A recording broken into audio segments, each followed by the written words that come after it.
Hello मेरे प्यारे बच्चों, आपके अपने प्यारे से यूट्यूब चैनल मैथ बस्ती पर मैं स्वागत करता हूं। आप सब कैसे हैं? एक बार फिर से आज आपके लिए हम लेके आए हैं प्रमेय नंबर 2, प्रमेय 1 का विलोम। जैसा कि आपने पहली प्रमेय पढ़ा था थेल्स प्रमेय, आज थेल्स प्रमेय का विलोम सीखेंगे। ठीक है, आइएगा, बने रहिएगा अंत तक देखने के लिए। देखो लिखा है कि जब कोई रेखा किसी त्रिभुज की दो भुजाओं को समान अनुपात में विभाजित करता है। अब यहाँ पे कामा लग गया, ठीक, विभाजित करता है तो वह रेखा तीसरी भुजा के समांतर होता है। तो जैसा कहता है पहले बनाइएगा।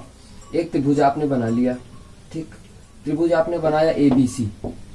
आप क्या लिखोगे? त्रिभुज एबीसी है, दिया है त्रिभुज एबीसी है, जिसमें अब क्या कह रहा है कि जब कोई रेखा किसी त्रिभुज की दो भुजाओं को समान अनुपात में काटती है, यानी यहाँ कोई बिंदु है, यहाँ कोई बिंदु है, ऐसे डी ई, ठीक, क्या लिखोगे? बिंदु डी भुजा ए बी पर तथा बिंदु ई भुजा ए सी पर स्थित है, AC पर स्थित है, या ऐसे लिखोगे इस प्रकार स्थित है, AC पर इस प्रकार स्थित है, इस प्रकार स्थित है, यानी क्या कह रहा है? समान अनुपात में काटता है। AD अपान BD बराबर AE अपान EC, ठीक, समान अनुपात में काटता है। तो सिद्ध कीजिए कि तीसरी रेखा के समानांतर होता है, यानी ये वाली रेखा इस रेखा के समांतर होता है। दोस्तों ध्यान दीजिएगा, ये आपको सिद्ध करना है, ठीक, ये आपको सिद्ध करना। अब रचना क्या कह रहा है कि रचना में ध्यान दीजिएगा। रचना में हम लोग एक रेखा यहाँ से ऐसे खींचेंगे, ठीक, यफ, जो DF BC के समांतर है। हमने क्या किया कि DF समांतर BC रेखा खींचा, यफ बिंदु यफ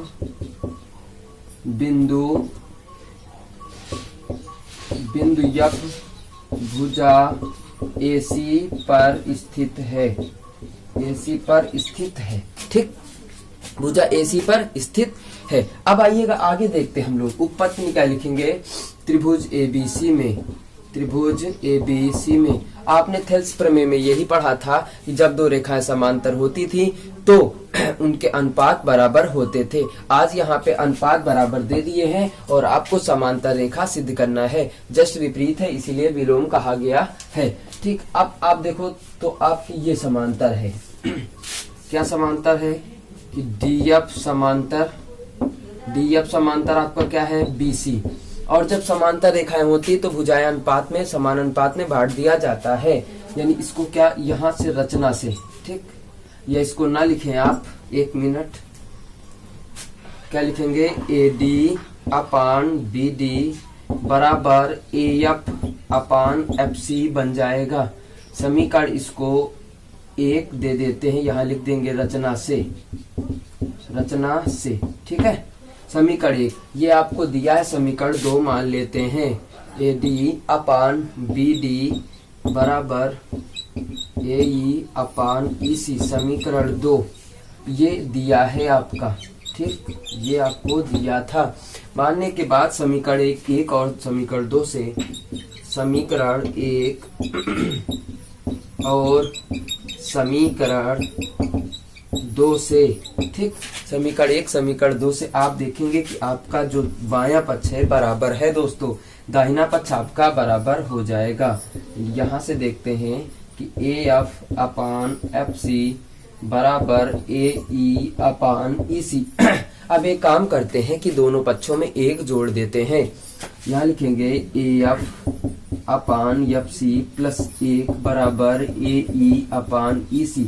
यहाँ ब्रैकेट में दिखाएंगे दोनों पक्षों में 1 जोड़ने पर, दोनों पक्षों में 1 जोड़ने पर, ठीक, क्या हो जाएगा? AF प्लस FC अपान FC बराबर AE, यहाँ पे +1 कर देते हैं, ठीक है, यहाँ क्या हो जाएगा? +1, तो AE अपान प्लस EC हो जाएगा यहाँ पे, ठीक। अब एक काम कर लेते हैं कि AF plus F C, A F plus F C figure में पहुंचते हैं, क्या बन जाएगा ए सी अपान एफ सी बराबर ए ई प्लस ई सी, ए ई प्लस ई सी यानी क्या बन जाएगा ए सी अपान सी ई। अब ए सी कट जाएगा, आपका कितना बच जाएगा 1 अपान एफ सी, कितना बच जाएगा यहाँ पे देखते हैं साइड में बच्चों कि 1 अपान एफ सी बच जाएगा बराबर 1 अपान ई सी बच जाएगा, 1 अपान ई सी क्रॉस मल्टीप्लाई करवा देते हैं, कितना बच जाएगा ई सी बराबर एफ सी। अब ये देखो ध्यान से समझना, फिगर में समझिएगा कि EC जो है आपका EC बराबर FC यानी इतनी रेखा जो है मान लीजिएगा 5 सेंटीमीटर है तो यहाँ से लेकर ये भी 5 सेंटीमीटर है। यही तो कहने का तात्पर्य है कि दोनों रेखाएं बराबर हैं, इसलिए जो F बिंदु है E पर पड़ेगा, क्या लिखोगे बिंदु F बिंदु E पर पड़ेगा, इसलिए क्या लिखोगे, इसलिए जब पड़ेगा तो इसलिए क्या लिखोगे कि डी ई समांतर बी सी। भाई देखो जब एफ बिंदु ई पर पड़ेगा, आपने रचना में लिखा था कि डी एफ समांतर बी सी, क्या लिखा था डी एफ समांतर बी सी।